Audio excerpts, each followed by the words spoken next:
पुंडरीकाक्ष पुनः पुंडरीकाक्ष पुनः तू। आप अपने आप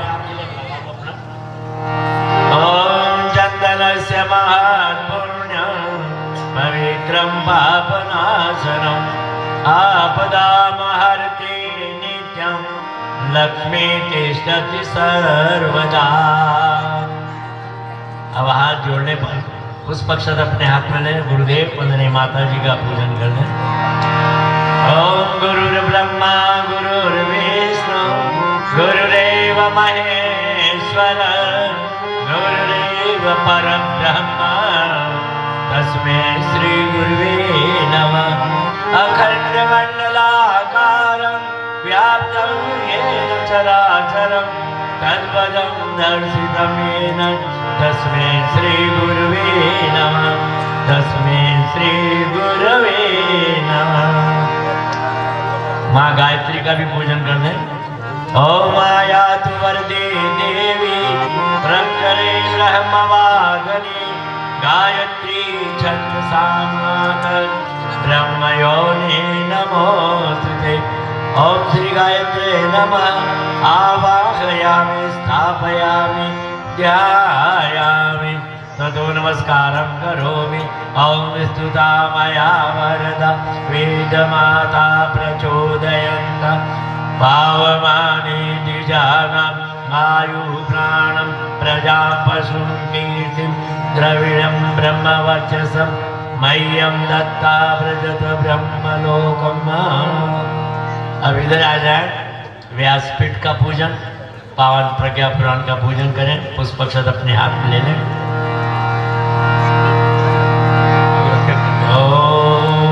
मनोज्योतिरजुषता मातस्य बृहस्पतिर्यज्ञमिमं तनोत्वरिष्ठं यज्ञं समिमं दधातु विश्वे देवासरियमाद कामो प्रतिष्ठम्।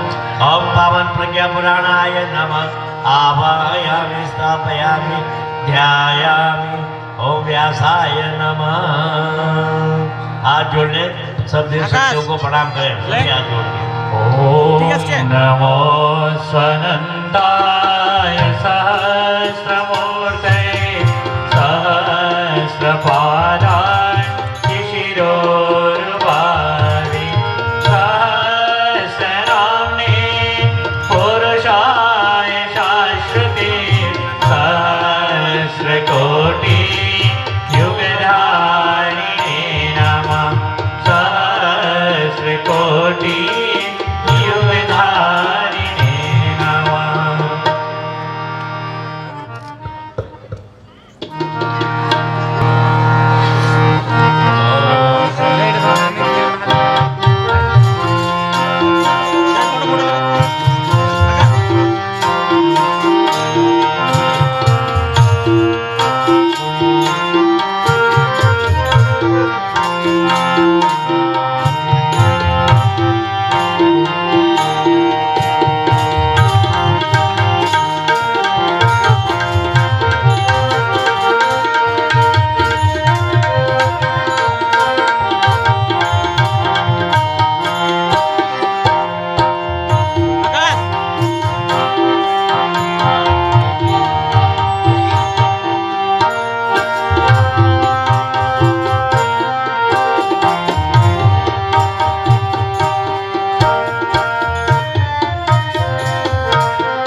अब सभी बैठ जाएं, खड़े नहीं रहे। अभी आप कथा श्रवण करेंगे। यहाँ पर जो खड़े उनसे भी निवेदन है कि अगर बैठ जाएं तो अच्छा है। जीवन बड़ा महान भाइयों, जीवन बड़ा महान, इस काया में ही जन्मे हैं राम कृष्ण भगवान। इस काया में ही जन्मे हैं राम कृष्ण भगवान। जीवन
सवाया भाई, पाते मूल सवाया।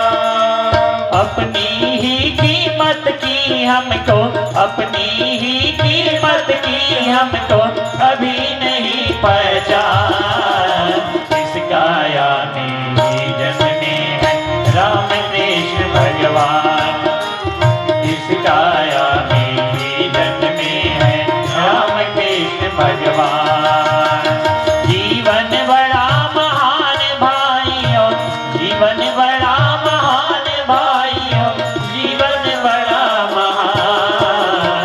इस काया में ही जन्मे हैं राम कृष्ण भगवान, इस काया में ही जन्मे हैं राम कृष्ण भगवान, इस काया में ही जन्मे हैं राम कृष्ण भगवान। बोली वेद भगवान की जय, यज्ञ भगवान की जय, सभी देवन की जय, सभी संतन की जय, सभी भक्तन की जय। जीवन बड़ा महान भाइयों, जीवन बड़ा महान। एक किसान खेत में हल जोत रहे थे और हल जोतते समय एक चमकदार बड़ा सा पत्थर मिला। किसान बड़ी ईमानदारी के साथ राजा के राज दरबार में पहुंचा दिया।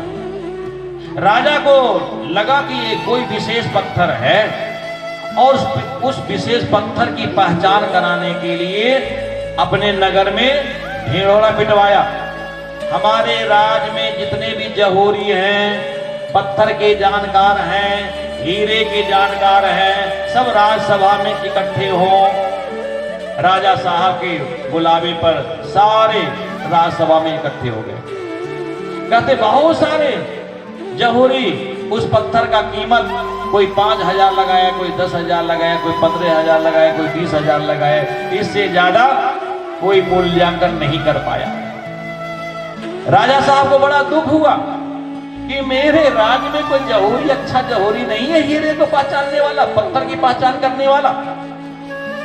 जब उन्होंने ऐसे ऐसे शब्द बोले तो पीछे से एक जहोरी खड़ा हुआ, बोला महाराज मुझे भी थोड़ा समय दिया जाए इस पत्थर का मूल्यांकन करने के लिए।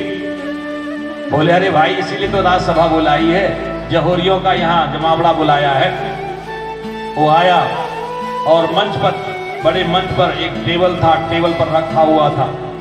वो जहोरी ऐसे हाथ में लेकर के गोल गोल घुमा रहा, कह रहा है राजा साहब ये पत्थर, इस पत्थर का कीमत कम से कम इस युग में कम से कम 1 करोड़ होना चाहिए। कितना होना चाहिए? 1 करोड़ होना चाहिए। और ये पत्थर की विशेषता क्या है कि अंधेरे कोठरी में रख दिया जाए तो प्रकाश कर देगा, अंधेरी कोठरी में रख दिया तो प्रकाश कर देगा। और कभी भी पूजा घर में रखा जाए और उसके बाद कोई मनोकामना की जाए तो मनोकामना भी पूरी कर देता है, कर दे सकता है। भाई बहनों, राजा को बड़ी प्रसन्नता हुई कि मेरे राज्य में ऐसे जहोरी हैं जो इस पत्थर का असली मूल्यांकन कर दिया। हाँ, अपने मंत्री को कहने लगे, मंत्री जाओ हमारे राजकोष से ये जहोरी जितना पैसा ले जाना चाहे, धन ले जाना चाहे ले जा। मंत्री खड़े हो गए, बोले राजा साहब मुझे भी कुछ बोलने का अनुमति दिया जाए, मुझे भी कुछ कहने का अनुमति दिया जाए। राजा बड़े नाराज हुए, बोले अरे इतना बढ़िया हजारों जहोरी में से एक ही जहोरी है जो इसका सही मूल्यांकन कर पाया है, अब इसमें क्या बोलने का रह गया है? बोले नहीं राजा साहब, ये व्यक्ति जीवन भर पैसा कमाने में ही लगा रहा, अपने जीवन को नहीं पहचाना, कभी सत्संग में गया नहीं, कभी यज्ञ में गया नहीं, कभी गायत्री मंत्र का जप किया नहीं, कभी भगवान का ध्यान किया नहीं, कभी आत्म कल्याण किया नहीं, लोक कल्याण किया नहीं। शरीर के अंदर भगवान का इतना बड़ा कंप्यूटर है जिसके अंदर न जाने कितने रिद्धि सिद्धियां हैं, जिसके अंदर पंचकोश है, जिसके अंदर 60 चक्र है। इधर की ओर यदि ध्यान देता तो इस लोक में और परलोक में भी ये सब कुछ प्राप्त कर सकता है। लेकिन राजा साहब मरने के बाद इसको अपने जमीन, शरीर के बराबर जमीन मिलेगा, अथवा जला दिया जाए तो एक मुट्ठी राख के रूप में बचेगा। इससे ज्यादा इनाम लेने वाला नहीं है। भाई बहनों, आज यदि हम सबका मूल्यांकन कोई करे तब, आज यदि ऐसा मूल्यांकन हम सबका करने वाला आ जाए तब, हम छोटा सा मकान बना करके न जाने क्या सोचते हैं, छोटी सी डिग्री लेकर के हम न जाने क्या सोचते हैं, छोटी सी पद प्रतिष्ठा लेकर के हम न जाने क्या सोचते हैं, और छोटी सी गाड़ी में घूम करके हम ना जाने क्या क्या हम सोचते हैं। आज यदि भगवान मूल्यांकन करे कि मनुष्य को क्या इनाम देना चाहिए, क्या इनाम देगा, क्या इनाम देगा, इसलिए परम पूज्य गुरुदेव ने कहा है कि मनुष्य की सहायता भगवान कब करता है, जब मनुष्य अपनी सहायता करने के लिए तत्पर होता है। भगवान मनुष्य का मदद कब करता है, जब मनुष्य अपना मदद करने के लिए तत्पर होता है। ये विज्ञान पढ़े लिखे लोगों को समझ में नहीं आता है, आज के धनवानों को समझ में नहीं आता है कि भगवान हम जब अपना मदद करने की कोशिश करेंगे, अपनी सहायता करने की कोशिश करेंगे, तो भगवान की क्या जरूरत है, सत्संग में जाने की क्या जरूरत है, यज्ञशाला में जाने की जरूरत क्या है, रोज हमको मंदिर में जाने की क्या जरूरत है, ध्यान लगाने की क्या जरूरत है, जप करने की क्या जरूरत है। भाई बहनों, यदि ऐसा ही होता तो अपने अपने बच्चों को स्कूल में क्यों भेजा जाता, और स्कूल में बच्चा भेजा जाता तो वो मास्टर परीक्षा के समय अलग अलग डिवीजन बच्चों को क्यों देता है? बच्चा जब स्कूल में पढ़ रहा है तब सबको बराबर नंबर मिलना चाहिए था, सब टॉपर होना चाहिए था। उसी तरह से जब तक हम स्कूल में बच्चे को नहीं भेजेंगे, जब तक 11 महीना तक डेली बच्चा स्कूल नहीं जाएगा, होमवर्क नहीं करेगा, मेहनत नहीं करेगा, समय पर नहीं याद करेगा, परीक्षा में समय पर नहीं जाएगा, कोई माँ का लाल है जो इस स्कूल के बच्चे को पास कर दे, कोई अगली कक्षा में तैयारी करा दे? भाई बहनों, हाँ हो सकता है। आज का एक कानून बना है, कौन? अंधा कानून। अंधा कानून किसको कहते हैं कि बच्चा पढ़े या न पढ़े, शिक्षक को न डांटना है, न मारना है, न कुछ कहना है। ये कौन कानून है? अंधा कानून। और क्लास में बच्चा पास हो या फेल हो, हर बच्चे को पास करना है। ये कौन है? अंधा कानून। और अंधा कानून कौन है? संडे हो या मंडे, हर बच्चे को मिले अंडे। इससे इससे हमारी नई पीढ़ी बन सकती है क्या? इससे हमारा बच्चा स्वस्थ तंदुरुस्त बन सकता है क्या? वो जीवन में कभी कामयाबी हो सकता है क्या? नहीं हो सकता। इसलिए जीवन बड़ा महान भाइयों, जीवन बड़ा महान। इस काया में हमने तुमने कितना वैभव पाया, नहीं खोज कर निरखा परखा, हीरा जन्म गमाया भाइयों, हीरा जन्म गमाया। इन्हें भगवान की पाठशाला में, भगवान की एक ऐसी पाठशाला है जिसमें जाति, धर्म और मजहब नहीं पूछा जाता है। भगवान की एक ऐसी पाठशाला है जहां कोई उम्र नहीं पूछा जाता है। भगवान की एक ऐसी पाठशाला है जहां डिग्री नहीं पूछी जाती है। भगवान की ऐसी पाठशाला है जहां जाति धर्म में भेदभाव नहीं किया जाता है। भगवान की ऐसी पाठशाला है जहां कोई फीस नहीं मांगा जाता है। भाई बहनों, ऐसी पाठशाला में बैठने के लिए भी हम कतराते हैं, दूर से खड़े होकर के हम देखना चाहते हैं और घूम घाम करके हम घर चले जाना चाहते हैं। कैसे भगवान देगा? इसलिए अपनी सहायता स्वयं जो करता है, भगवान सिर्फ उसी की सहायता करता है। अपनी मदद करने के लिए जो तत्पर रहता है, भगवान सिर्फ उसी का मदद करता है।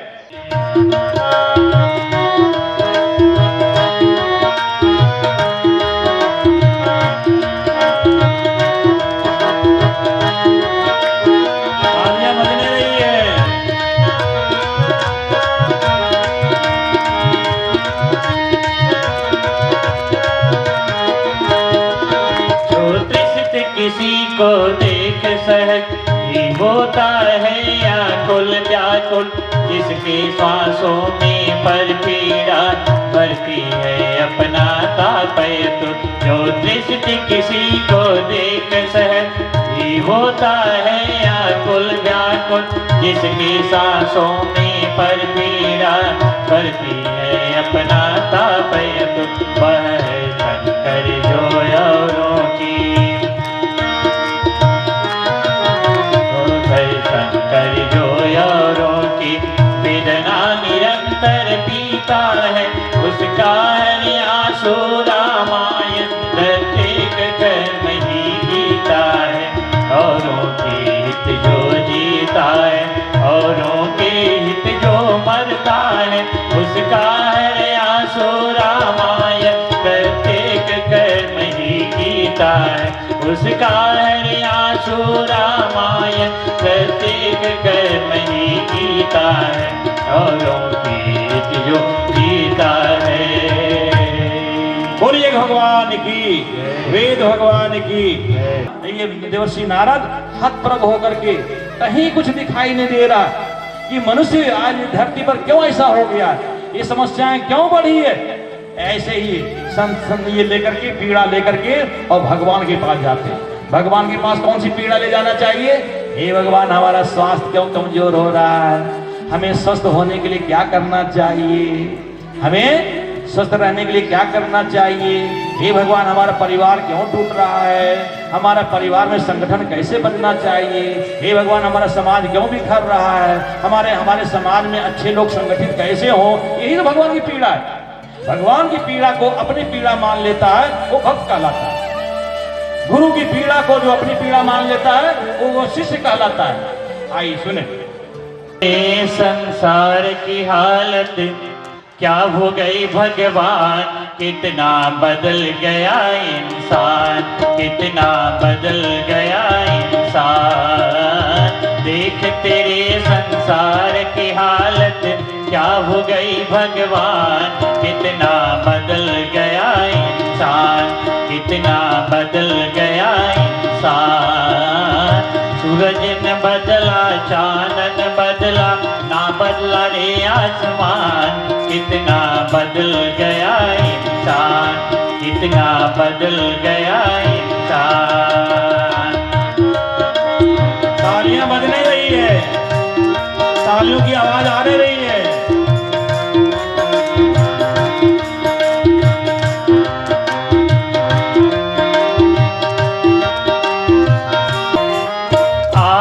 समय बड़ा बेढंगा, आज आदमी बना लफंगा। कहीं पे झगड़ा, कहीं पे दंगा, नाच रहा नर भूकर नंगा। कहीं पे झगड़ा, कहीं पे दंगा, नाच रहा नर भूकर नंगा। छल और कपट के हाथों अपना बेच दिया ईमान, कितना बदल गया इंसान, कितना बदल गया इंसान। सूरज न बदला, चांद न बदला, ना बदला रे आसमान, कितना बदल गया इंसान, कितना बदल गया इंसान। देख तेरे संसार की हालत क्या हो गई भगवान, कितना बदल गया इंसान, कितना बदल गया इंसान, कितना बदल गया इंसान, कितना बदल गया इंसान। बोली पवन प्रज्ञा पुराण की, एक भगवान की जय। परम पूज्य गुरुदेव इन विचारों के माध्यम से क्या कहना चाहते हैं? हर युग में मकान का दरवाजा किसी का नहीं बदला है, चंद्रमा और सूरज नहीं बदला है, किसी के चेहरे नहीं बदले हैं। दुनिया में और कोई परिवर्तन नहीं होता है। सिर्फ परिवर्तन क्या होता है? विचारों का परिवर्तन होता है। विचारों का परिवर्तन होता है तब स्वभाव का परिवर्तन होता है। जब विचार और स्वभाव का परिवर्तन होता है तो उसके क्रियाकलाप का परिवर्तन होता है। यही भगवान हर युग में करता है। इसलिए भाई बहनों, सभी लोग खड़े हो जाइए आरती के लिए। जो जहां है खड़े हो जाएं, भगवान की आरती, ज्ञान देवता की आरती। ज्ञान देवता की आरती से दुनिया के सब भगवान खुश होते हैं। विकृत होता जन जीवन, ज्योति बताए आप प्राण की। आरती से प्रज्ञा पुराण की, आरती से प्रज्ञा पुराण की। प्रज्ञा देवोपम गुण गानी, महाप्राज्ञ ऋषिवय बखानी। सुलभ ब्रह्म विजय वाणी, यह जन जन की कल्याणी। युग महर्षि के विमल प्राण की, आरती से प्रज्ञा पुराण की, आरती से प्रज्ञा पुराण की। युग देशा के दीप ज्ञान की, युग देशा के दीप ज्ञान की। आरती से प्रज्ञा पुराण की। कर्पूर गौरम करुणावतारम, संसार सारम भुजगेन्द्रहारम। द्रविणं त्वमेव, त्वमेव सर्वं मम देव देव, त्वमेव सर्वं मम देव देव। आइए भगवान की तरफ आरती दिखाने का भाव करें, इस तरह हाथ। ओम स्तुता मया वरदा वेदमाता, प्रचोदयन्तं पावमानि द्विजानाम्। आयुः प्राणं प्रजापतिं सृजत ब्रह्मलोकम्। बैठ जाए 2 मिनट के लिए, आरती सब जगह पहुंचा दिया जाएगा। ज्ञान देवता की आरती सबको मिलेगा, बैठ जाए 2 मिनट के लिए। जिनको जहां जगह मिले बैठ जाए, 2 मिनट के लिए बैठ। शान्तिरोषधय शान्ति, वनस्पतय शान्तिर्विश्वे देवा। शान्ति ब्रह्म शान्ति, सर्वगं शान्ति, शान्तिरेव शान्ति, सा मा शान्तिरेधि। ओम शांति शांति। ब्रह्म गुरुदेव की, ब्रह्मधन्या माता जी की, आनंद की, अपने अपने गुरु गोविंद की, अपने अपने माता पिता की, भोलेबाधिपति महाकाल की। वंदे वेद मातरम, वंदे देव मातरम। और रात घर से कितने बजे चलेंगे? 10 बजे। ट्रेन यदि 8 बजे जाती है तो आप स्टेशन में कितने बजे पहुंचना पड़ता है? प्लेटफार्म पर हैं, आधा घंटा पहले पहुंचना पड़ता है। तो यहाँ कम से कम 10 मिनट पहले पहुंचेंगे। आएंगे, कल देव पूजन है तो उनका महत्व बहुत बड़ा है।